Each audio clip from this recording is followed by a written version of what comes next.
Okay, sorry, my phone decided that it was out of space, so I needed to delete some things. Alright. Oh, this is gonna be a lot. Okay.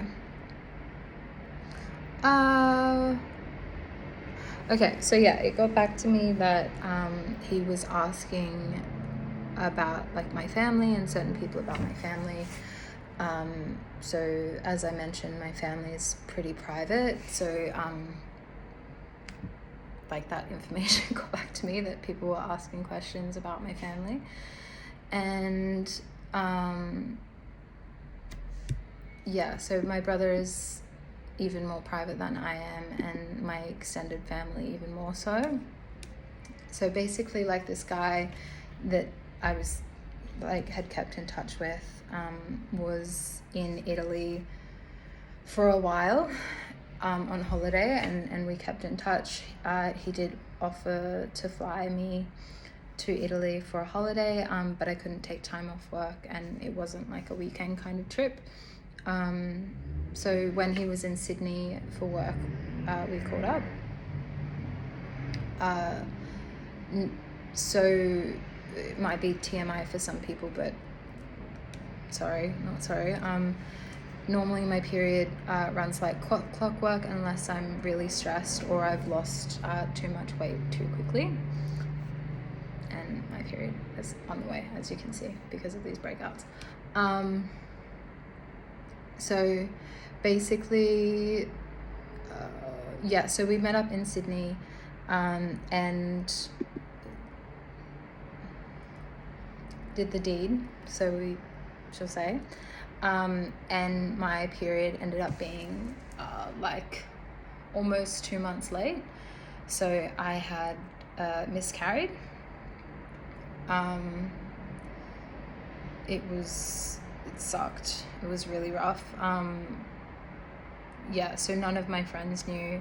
My PT like guessed, because you know those kinds of people that like can tell. So there's probably like, I can count on one hand the friends that I have that can tell what's up just by like my tone of voice, or like, you know, there's my brother and my dad are two of them. Like, dad can just look at me and see what's up. My brother can tell by my voice.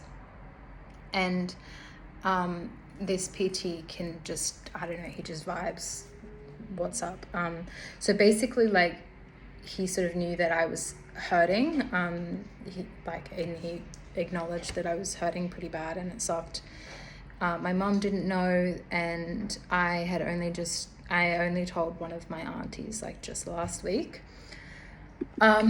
So basically, like, I'm the kind of person that I'll distance myself when I'm processing really difficult things, because I just know how much it hurts people that I love and love me. So I keep to myself just until I process it. So I that's what I did. I kept it to myself. So I come from a family of like very strong women.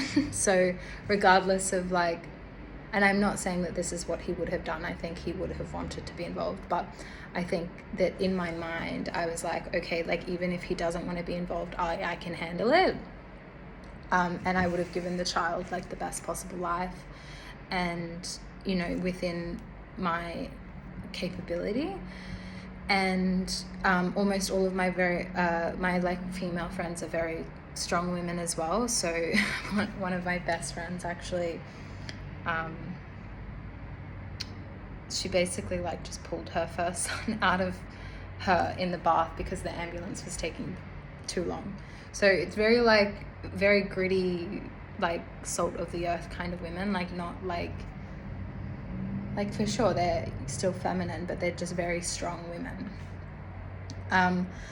Anyway, so because of that, I was like, okay, like I'm fine. I can do whatever. Like, I've got really strong women around me. Like, I'm capable of achieving whatever I want. I can do this. And then when I found the video, I was still I guess I would say I was still like mourning, and it took me a really long time to even like want to be around children and like to not feel like sad in that environment, which sucked, but you know, it was fine and I got through it and I feel better now. But at the same time, I'm not saying that like when I found it, it didn't hurt, because it did. And I think that